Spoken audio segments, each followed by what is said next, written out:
Hello, my name is Roisin and welcome back to my channel. This is a very fitting day to be filming this video because we are having a thunderstorm outside, so if you hear any rain or thunder, that's what's going on, but it is the perfect time to be talking about one of my favourite genres, which is the literary ghost story. So I think this video is going up around Halloween, so happy Halloween. If you've been watching my channel recently, you know I've been heading more towards a kind of creepy, weird book. Creepy, weird literary books have been something that I've been getting into recently, and one of the versions of that I like is the ghost story. Not all these books are that creepy, but they do all contain ghosts in them in some way. I've only got 8 books to talk to you about here because it's not a genre that I am hugely familiar with. Normally I do top 10 videos, and so that means if you have any recommendations for me of literary ghost stories that you love, do leave them in the comments down below because I'm definitely going to be trying to read more. So without further ado, let us begin. The first one on my list is Lincoln in the Bardo by George Saunders, and half of this book is set in a cemetery entirely among the ghosts. So this is set in the 1860s, I think. My American history dates are not great, but it is about the night when Abraham Lincoln's son died during a party. And so partially the story is told from historical sources, some real, some fictional, that tell the story of the party and what the night was like for Abraham Lincoln and his wife and family as they were having this big party and also as their son died. And there are letters that have been written to people and diary entries. The rest of the story takes place in the Bardo, which is a Tibetan Buddhist idea of what happens after we die. And so the place that we are in is this kind of waiting room where ghosts from about roughly the last century of American history, people who've been buried in this cemetery, where they are existing, and they only come out at night time, and we therefore get various different perspectives from different ghosts who are living in this Bardo of the cemetery.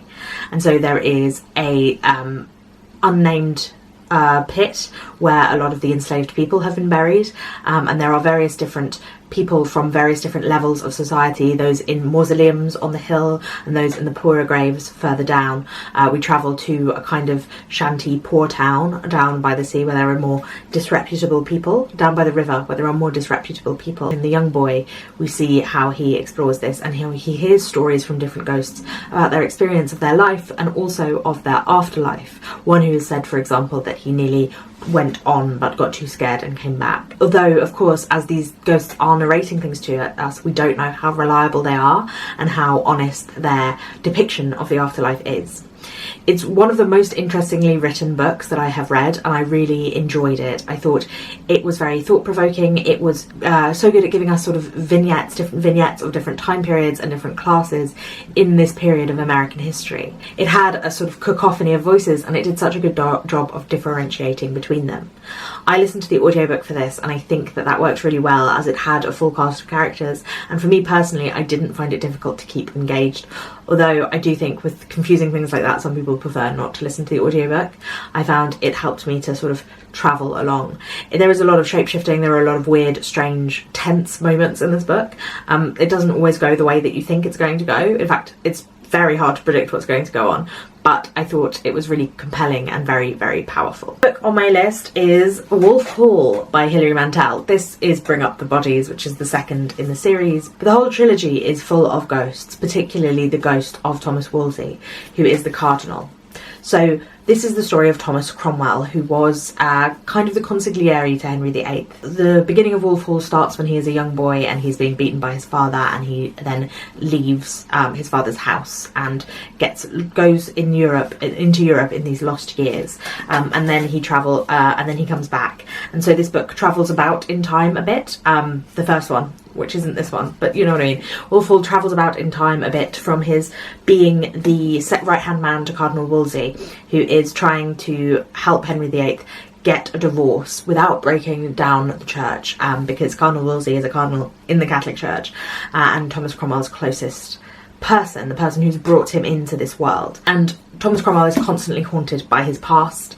There is a moment where it's hard to talk about spoilers for 400-year-old history. He loses his wife and 2 of his children, and the grief and the haunting of those people, but particularly the haunting of Cardinal Wolsey. And the further we go in the book, the more people die under Henry VIII's regime, and the more of those people come back as ghosts. So we see the ghost of Thomas More in this book, particularly the ghost of Thomas Wolsey and Thomas More in Bring Up the Bodies, are very big presences in Cromwell's life. They foreshadow what's going to happen in his life, and they allow us to see the mentality of Thomas Cromwell, who is a man who is very aware of his own position and of the possibilities, the ways that he has to, the machinations he has to go through. So the whole of the trilogy follows Thomas Cromwell's entire life. He ends up in his own rather sticky situation. It is one of the most brilliantly written books that I've ever read.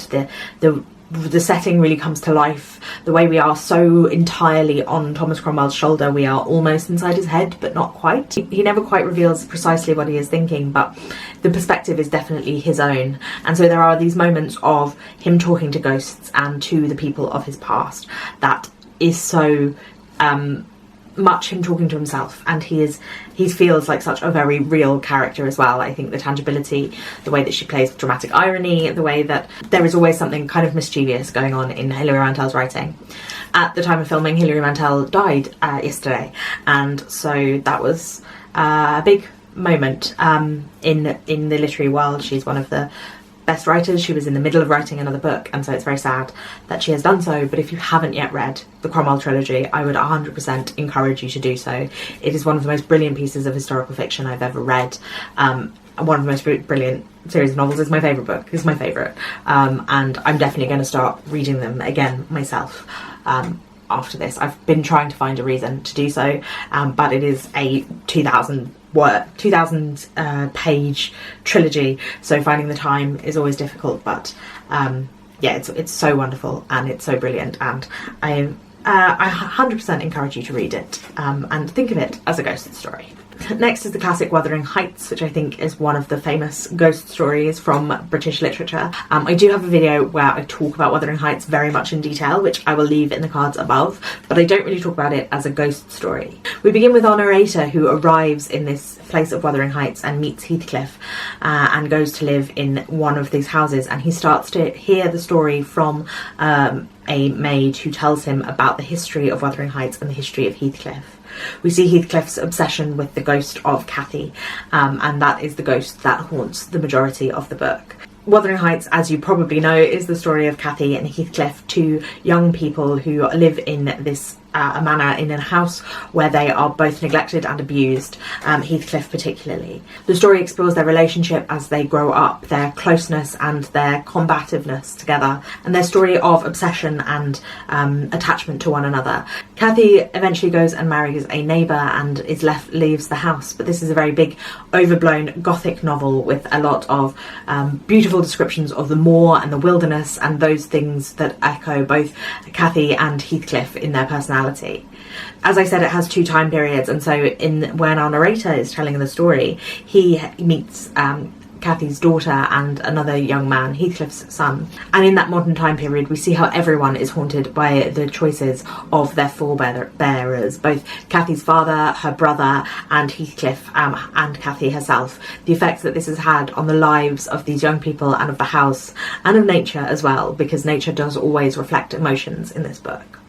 It is a wonderful classic. I know it's not one that everybody gets on with. I think that it is a romance. I talk about in the book how it is a romance, but it is not a love story. It is a story with many different layers, and one that I think really works to read, particularly at this time of the year, because of the importance of pathetic fallacy. It has a lot of the tropes of the Gothic novel, although it was written later than a lot of those novels, and so I think it is, if that is something that you enjoy, if you enjoy obsessive, controlling relationship, if you enjoy beautiful landscapes and the sins of the father, if you enjoy a kind of almost Greek tragedy, but in a Victorian novel, then I think you would really enjoy Wuthering Heights if you haven't read it already.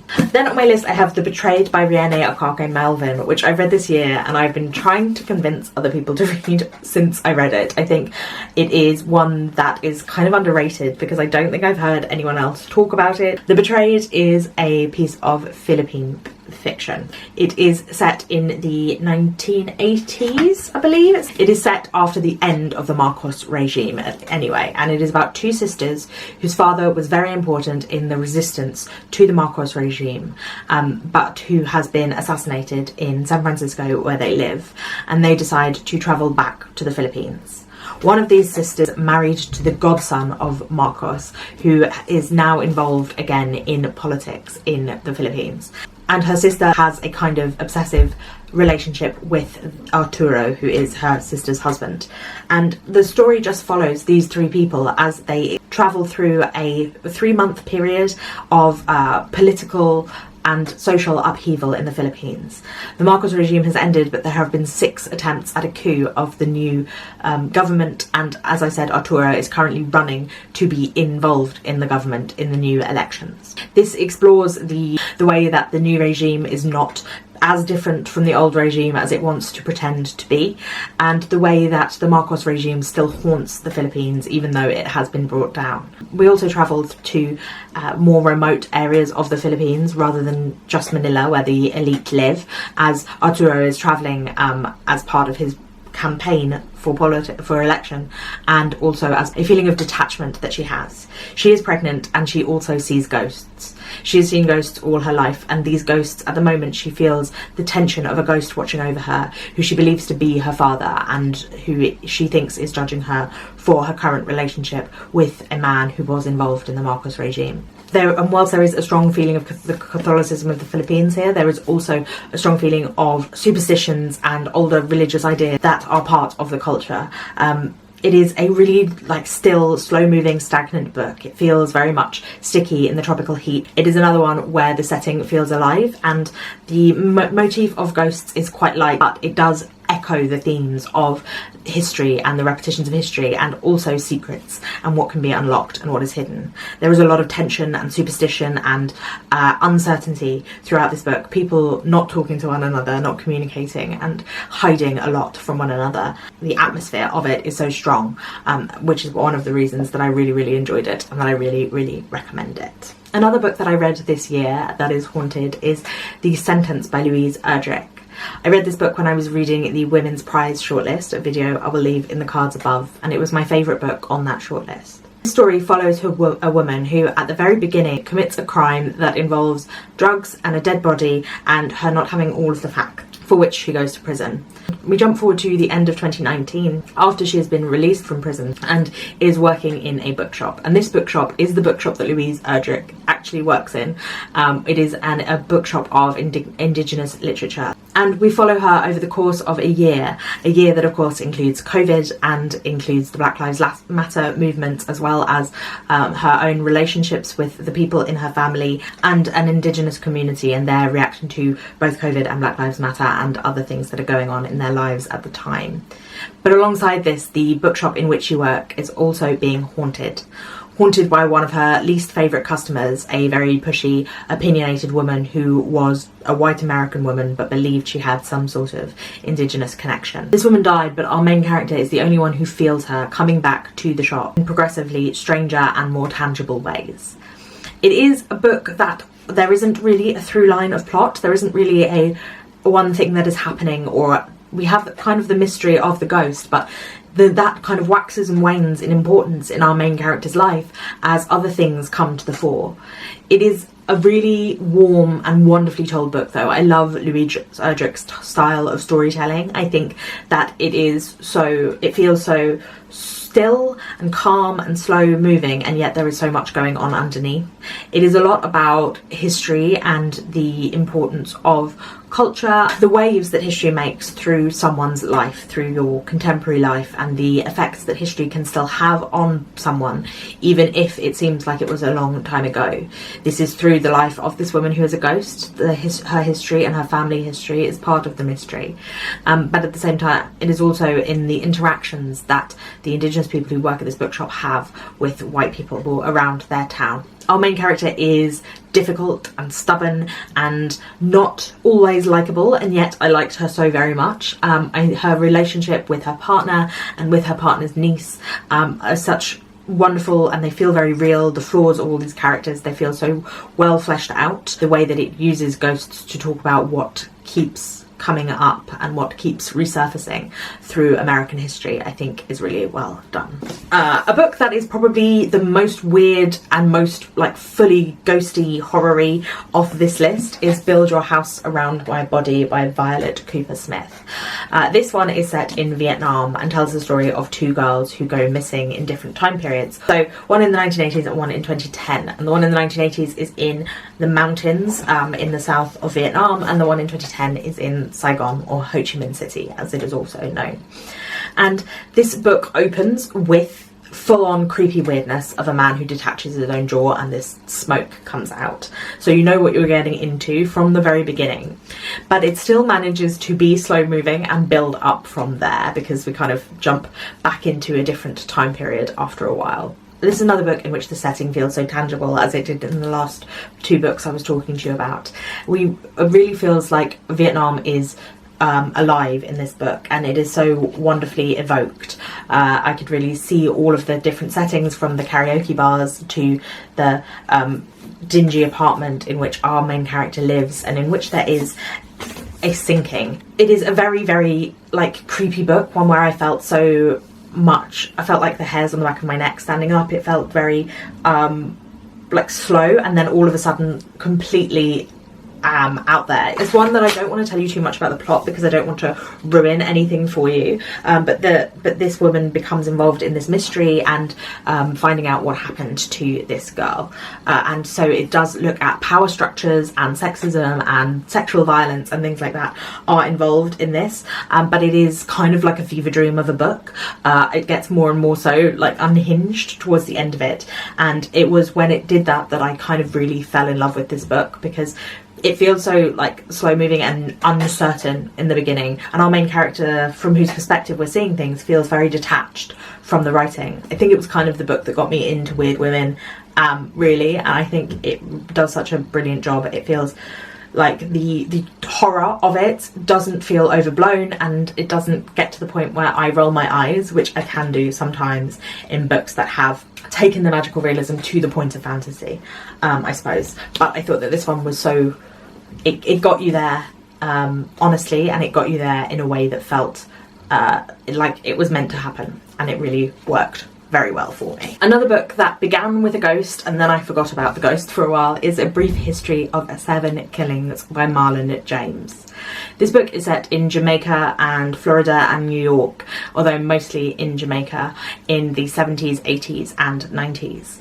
It is a book that explores the attempted assassination of Bob Marley, although he is never named as Bob Marley in the book, he is just called the singer. And it is another book with a huge cast of characters. We are told from so many different perspectives, particularly from the perspective of young boys living in Kingston, and their involvement in extreme violence from the very beginning, and also one female character and her experience of violence, gendered violence and sexual violence. But particularly it is about the drugs trade and the involvement of the CIA in the drugs trade in Jamaica, and an election in which a socialist politician wins an election, and the CIA does not want that to happen, so that everything sort of slowly builds to a crescendo. You start to see how all of the pieces fit together, and how all of the people are then affected. The attempted assassination of Bob Marley, how people have been drawn into this, and how this relates to both the CIA, also the drug trade, how those things are connected as well.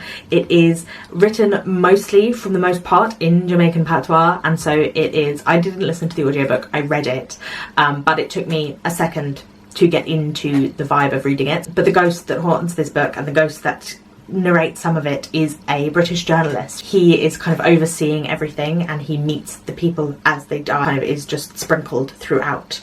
And again, I think that ghosts are often used as a metaphor for history and of the things that are keeping things going, the way that cycles continue. I think that that's what I enjoy about them, the way that they contextualise what is going on.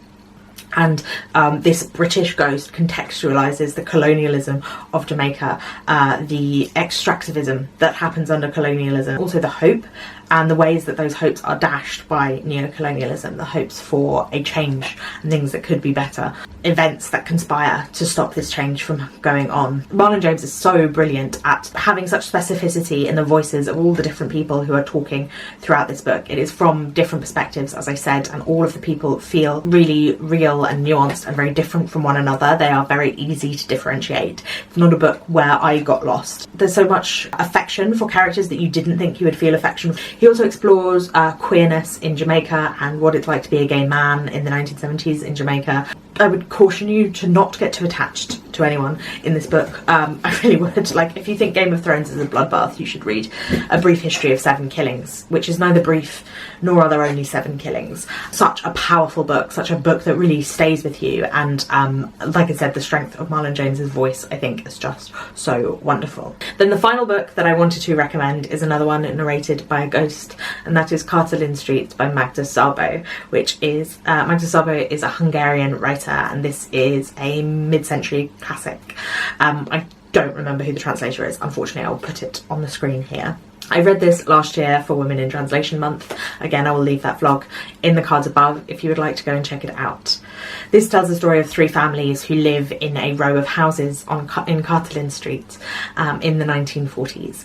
And we see their lives and how they're connected to one another. There are 4 children of these 3 families, and at the back of the gardens the fences are open and they can run through to one another. We see that the way that their families interact. But this is not the only time period. We also flash forward to a time period when the Soviet Union has taken over Hungary, and we see how informing on people and secrets being told are part of this. The families have been ripped apart, they are living in various different places, and their relationships are not the same as they once were.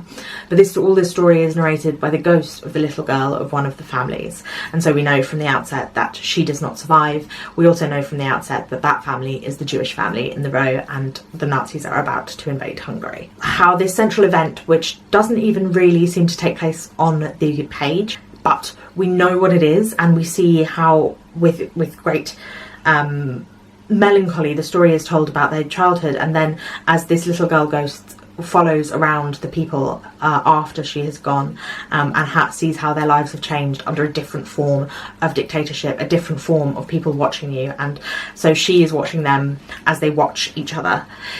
It is a very detached feeling book, and I think it is partly because of that ghost narrator that we get that kind of detached feeling. A book that is told in such a matter-of-fact tone, and I really enjoyed that. I think that it allowed us to see these characters, that it had elements of beauty in it, moments of surreality as well as our ghost interacts with the world. It's a really wonderful book about grief and politics, and I think just so emotional or emotive. It made me feel things very strongly. My camera keeps turning itself off because the battery is nearly dead, but those are all of the 8 ghost stories that I wanted to recommend for you today, so I hope you found one that you are interested in, and do let me know your favourite ghost stories in the comments. Please remember to give this video a thumbs up if you liked it, and to subscribe. I put out new videos twice a week, except not in October because I've taken October off because I'm turning 30, so these videos are kind of sporadic, and I will see you again very soon. Thank you for watching. Bye bye.